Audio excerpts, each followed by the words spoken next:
mas eu quero refletir com vocês sobre algumas verdades que nós podemos encontrar no capítulo 20 do Evangelho de João. Rapidamente vou fazer uma exposição de todo o capítulo, de maneira bem sucinta. Não vou ler versículo por versículo, mas eu quero explicar alguns acontecimentos importantes. E como a gente viu, nós vimos aqui na encenação dessas crianças, após a morte de Cristo, segundo o capítulo 20, versículo 1, diz que no primeiro dia da semana, aqui no Evangelho de João diz apenas que Maria Madalena foi ao sepulcro, mas os textos paralelos de Mateus, Marcos, Lucas, deixa claro que na verdade estava juntamente com ela Maria, mãe de Tiago, e também Salomé. 3 mulheres se dirigem ao templo. E é importante porque o texto bíblico ele enfatiza no primeiro dia da semana, deixando claro que Jesus Cristo ele ressuscitou no domingo. Por isso que hoje a igreja se reúne para adorar o Senhor no domingo. Por isso que como cristãos nós glorificamos, exaltamos o Senhor. A maioria das igrejas se reúnem em domingo, porque em Cristo agora um novo tempo é inaugurado.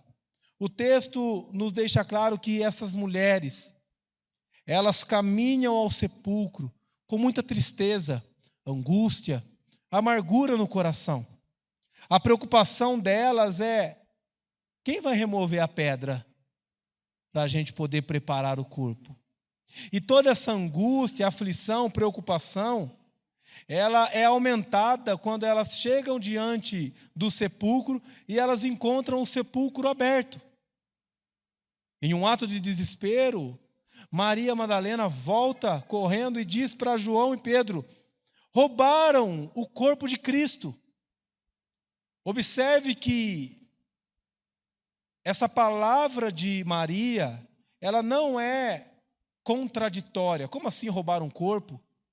Era comum naqueles dias as pessoas roubarem túmulos, sepulcros. Era muito comum isso. Então o que ela imediatamente pensou é: olha, levaram o corpo de Cristo. Pedro e João disparam correndo até chegar ao templo, até o sepulcro, perdão. E quando eles chegam ali no sepulcro, o que eles encontram ali? Nada. Na verdade, João ele para na porta do templo, do sepulcro, e ele não entra, mas ele vê ali dentro as faixas, o lençol que estava à cabeça de Jesus. Pedro já era um pouco mais aflito, um pouco mais estabanado, e Pedro já entra correndo e entra para o templo, e ele também vê lá as faixas, e ele vê o lenço que ficava sobre a cabeça de Jesus, enrolado e posto numa parte separada. A verdade é que essas evidências esclarecem que de fato o corpo de Cristo não foi roubado. Nenhum ladrão se daria ao luxo de desenfaixar um corpo, muito menos de dobrar um lençol que fica à cabeça e deixar guardadinho. E o texto bíblico, ainda do versículo 1 até o versículo 9, diz que quando eles observam essas verdades, essas evidências, eles passam a crer naquilo que de fato as Escrituras haviam relatado, porque até então eles não haviam entendido que era necessário Jesus Cristo sofrer, Jesus Cristo ser morto e ressuscitar ao terceiro dia. Mas diante dessas evidências, aqueles homens, Pedro, João, agora eles têm a plena convicção de que Jesus ressuscitou, de que Jesus está vivo. E então eles voltam agora para casa, para o local que eles se reuniam, e ali com o coração cheio de alegria, porque agora eles têm uma boa nova para relatar, para publicar: Jesus Cristo de fato ressuscitou. E a ressurreição de Jesus Cristo, ela promove 3 resultados na vida daquelas pessoas daqueles dias, e continua promovendo esse mesmo resultado em nossas vidas hoje. E quais são esses resultados? Se Jesus Cristo ressuscitou, os que choram agora podem se alegrar. os que choram, os que estão tristes, os que estão angustiados por conta do pecado, por conta das enfermidades, agora podem sorrir e se alegrar, certos de que se Jesus Cristo venceu a morte, com Ele nós venceremos. Segundo o texto bíblico do versículo 11 em diante, diz que Maria, entretanto, ela não fez como os discípulos, voltou. Diz que ela ficou ali na frente do túmulo chorando. E enquanto ela chorava, ela abaixou e ela olhou de novo para dentro do sepulcro. E ali havia 2 anjos, um sentado na cabeceira e um aos pés. E eles fizeram uma pergunta para Maria: por que choras? Ele não está aqui, ele ressuscitou. Mas ainda Maria Madalena, ela continua no mesmo pensamento,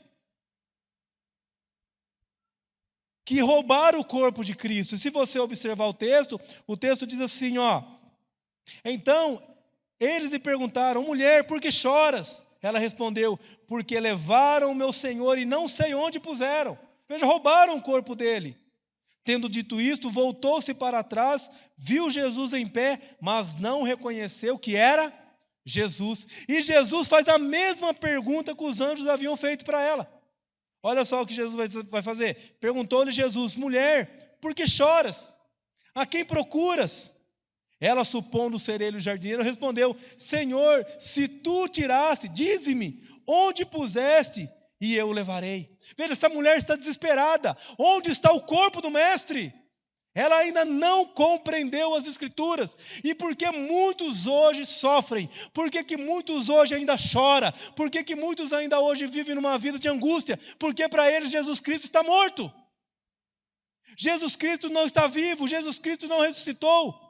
Quantas pessoas com a alma amargurada, quantas pessoas que dizem que a minha vida perdeu sentido. Mas por que a sua vida perdeu sentido? Porque não há esperança após a morte. Se eu perguntar para você, se você morrer hoje, o que acontece com a sua vida? Se eu morrer hoje, eu tenho a plena convicção que eu estarei no céu com Cristo, reinando, glorificando e exaltando o nome dEle. E é essa certeza que alegra o meu coração diante das aflições, diante das lutas, diante das circunstâncias da vida. Mas essa falta de esperança tem assolado o coração da humanidade. Essa falta de convicção de que se o Senhor venceu a morte, nós venceremos a morte com Ele, tem desesperado muitos corações. Mas o Senhor, graciosamente, Ele diz: Maria. E nesse momento, Maria reconhece que é Jesus. Sabe por quê? Porque a palavra de Deus diz que o bom pastor, ele chama suas ovelhas pelo nome. Elas ouvem a sua voz e reconhecem. Maria, nesse momento, ela reconhece que Jesus ressuscitou. Agora essa mulher, toda amargura vai embora, toda tristeza, toda angústia, e pelo contrário, o que ela faz? Ela agarra Jesus de uma tal maneira que Jesus fala: olha, eu ainda não fui para o meu Pai, eu ainda irei para o céu, mas vai, anuncie, proclame, diga que eu estou vivo. Então aquela mulher que estava desesperada, aflita, chorosa, angustiada, agora essa mulher é uma mulher extremamente feliz. E o meu desejo é que nessa noite, você que passou por essas portas, que tem chorado, tem vivido uma vida de angústia, uma vida de dor, você saia por essas portas alegre, feliz, não porque as suas dores passaram, não porque as suas aflições foram embora, mas porque as dores que você enfrenta, as angústias que você enfrenta, as lutas que você passa, elas podem até tirar a tua vida física, mas a tua vida eterna jamais. Porque em Cristo Jesus você pode viver eternamente. Esse é o primeiro resultado que a ressurreição traz para as nossas vidas. O segundo resultado é que os amedrontados, os temerosos, eles são fortalecidos. O texto deixa claro aqui, do versículo 19 em diante, que ao cair da tarde naquele dia, ainda era domingo, agora é o finalzinho da tarde já, O primeiro dia da semana. Veja como o texto bíblico ele é enfático em ficar sempre repetindo. O primeiro dia da semana, o primeiro dia da semana. Trancadas as portas da casa onde estavam os discípulos com medo dos judeus. Veja, esses homens estão cheios de temor no coração. Eu fico pensando na conversa deles ali dentro, um dizendo para o outro: olha, mataram Jesus, agora vão vir para cima de nós. Lembre que ali está Pedro junto, João junto, por mais que eles já tiveram evidência de que Jesus ressuscitou, ainda há temores no seu coração. Esses homens, eles precisam ser encorajados, esses homens precisam ser fortalecidos. Então o texto bíblico diz que Jesus, mesmo com as portas trancadas, se pôs entre eles. Veja, muitos aqui vão dizer que Jesus, ele fez isso porque ele era apenas um espírito. Então Jesus não ressuscitou corporeamente. Jesus ressuscitou apenas espiritualmente. Mas isso é um erro interpretativo. Porque o texto vai deixar claro que quando Jesus se achega diante deles e declara: paz seja convosco. E dizendo isso, que ele faz? Lhe mostrou as mãos e o lado. Então aqueles que estavam temerosos, o que eles fizeram? Se alegraram. Portanto, os discípulos, ao verem ao Senhor, eles viram Jesus. Espírito não tem corpo, espírito não tem aparência. Mas Jesus mostrou as suas mãos. E agora, esses discípulos são fortalecidos. Ele declara paz para aqueles que estão com o coração cheio de guerra. Ele declara paz para aqueles que estão vivendo uma turbulência mental. Declara paz para aqueles que estão totalmente temerosos. E após ele declarar paz, o texto diz: disse-lhe, pois, Jesus outra vez: paz seja convosco. Assim como o Pai me enviou, eu também vos envio. E havendo dito isto, soprou sobre eles e disse-lhes: recebei o Espírito Santo. Esses homens são fortalecidos a proclamar o Evangelho.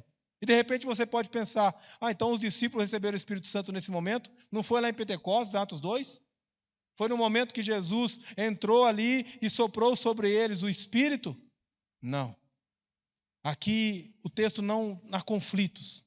Na verdade, há uma promessa de Jesus. Ao soprar, Jesus está dizendo: vocês receberão o Espírito.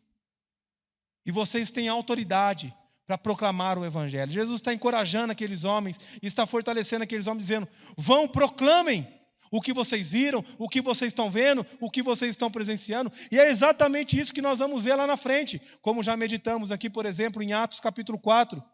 Quando Pedro é levado no Sinédrio, e o Sinédrio ameaça Pedro dizendo para ele: você não pode mais proclamar o nome de Jesus Cristo, você não pode mais dizer que ele ressuscitou, que ele está vivo. E Pedro vai dizer o que ao Sinédrio? Eu não posso deixar de falar das coisas que eu ouvi e das coisas que eu vi.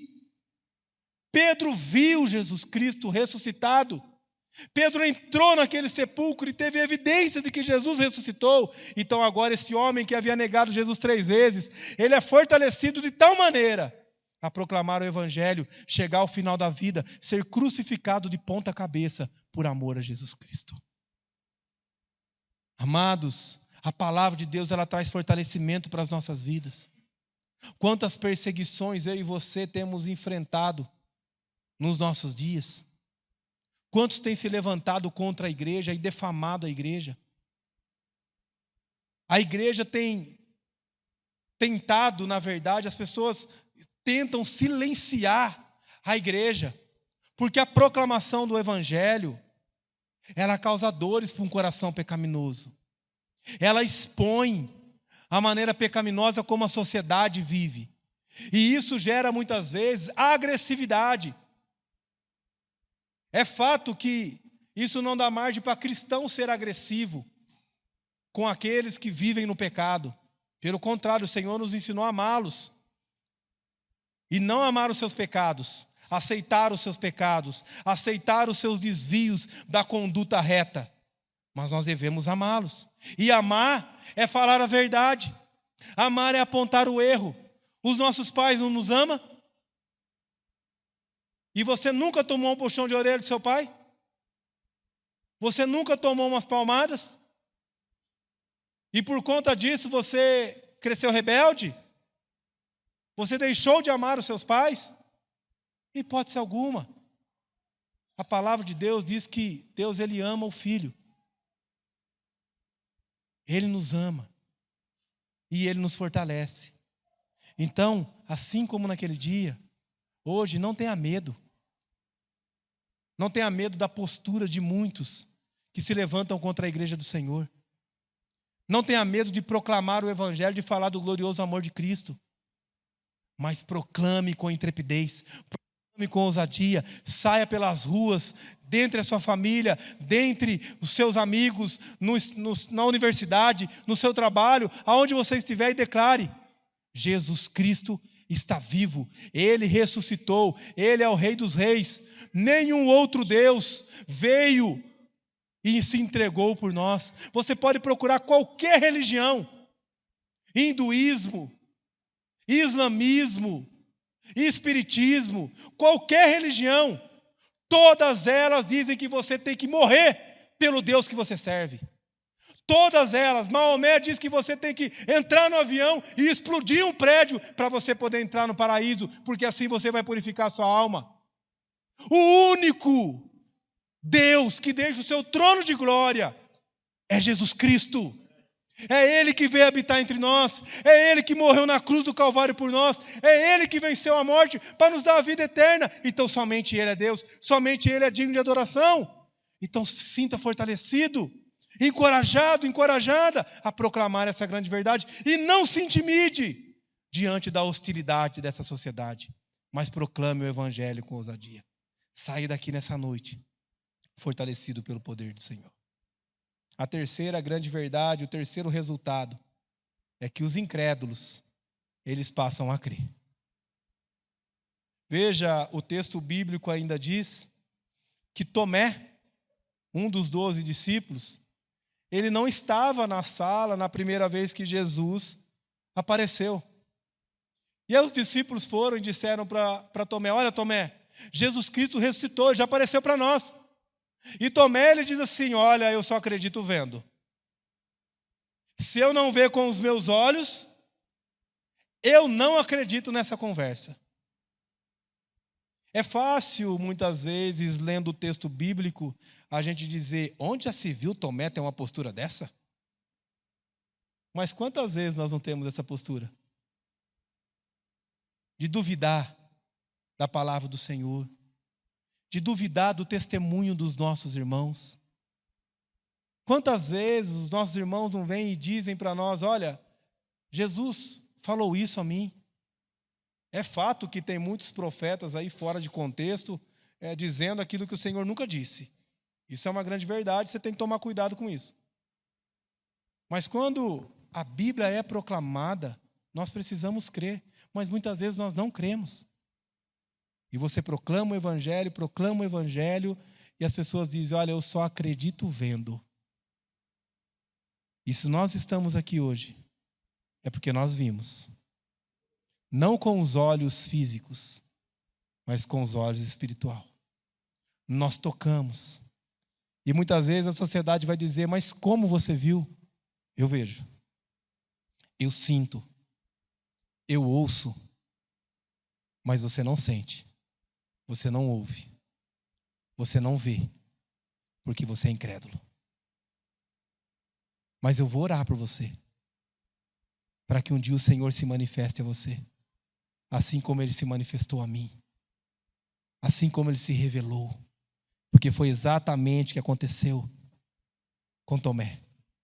Diz que eles estavam novamente naquela sala, as portas trancadas, e Jesus novamente apareceu entre eles. E Jesus declarou de novo: paz seja convosco. E antes de qualquer um dizer alguma coisa, Jesus já se dirigiu a Tomé e falou: e aí, Tomé? Toca aqui na minha mão. Toca aqui do meu lado, aonde eu fui furado. E quando Tomé faz isso, é a grande declaração de confissão de fé de Tomé. Ele diz: Senhor Deus e Rei meu. E o Senhor, nesse momento, Ele diz o quê a Tomé? Você declara isso? Você crê porque você viu? Bem-aventurados são aqueles que não viram e creram. Bem-aventurados, felizes são aqueles que um dia foram incrédulos, que não viram fisicamente, mas sim espiritualmente as evidências e creram. Na verdade aqui, Jesus ele está trazendo à memória a atitude de Pedro e João, quando entraram dentro do sepulcro, e o texto bíblico diz que quando eles vêem as evidências, eles creram. Volte um pouquinho para você observar o texto bíblico. O texto bíblico diz assim no versículo 8, do capítulo 20. Então, entrou também um outro discípulo, falando a respeito de João, que chegara primeiro ao sepulcro, e viu e creu. O que ele viu? Jesus? Não. As evidências de que Jesus ressuscitou. E isso foi suficiente. E ele creu. Bem-aventurado aqueles que não viram, viu, Tomé? E creram. Deixa eu te perguntar. O que mais você precisa para crer que Jesus Cristo é o teu Salvador e o teu Senhor? O que mais você precisa para entender que Ele morreu na cruz pelos seus pecados e para te restaurar? Qual é a outra evidência que você precisa?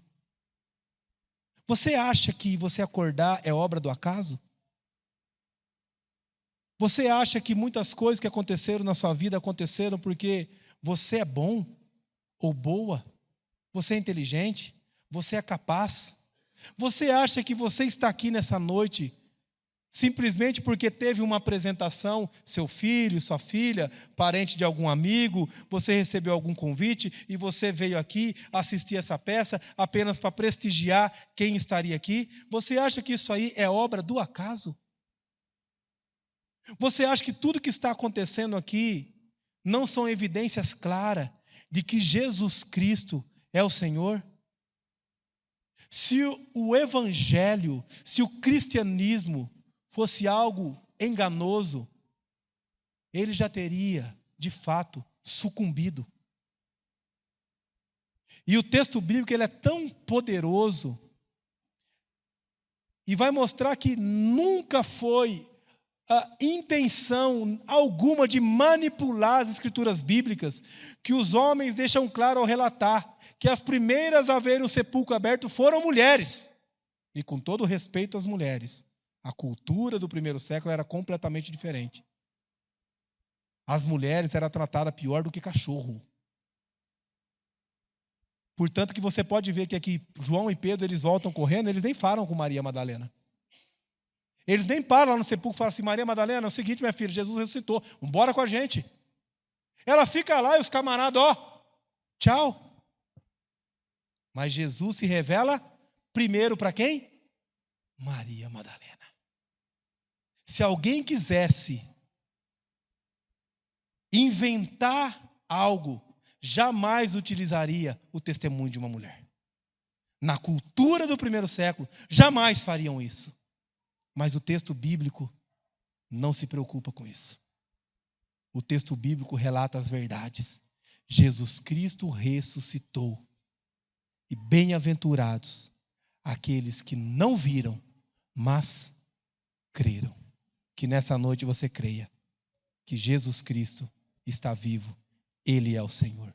Curva a tua cabeça, por favor. Fecha os teus olhos. Eu quero orar com você e orar por você.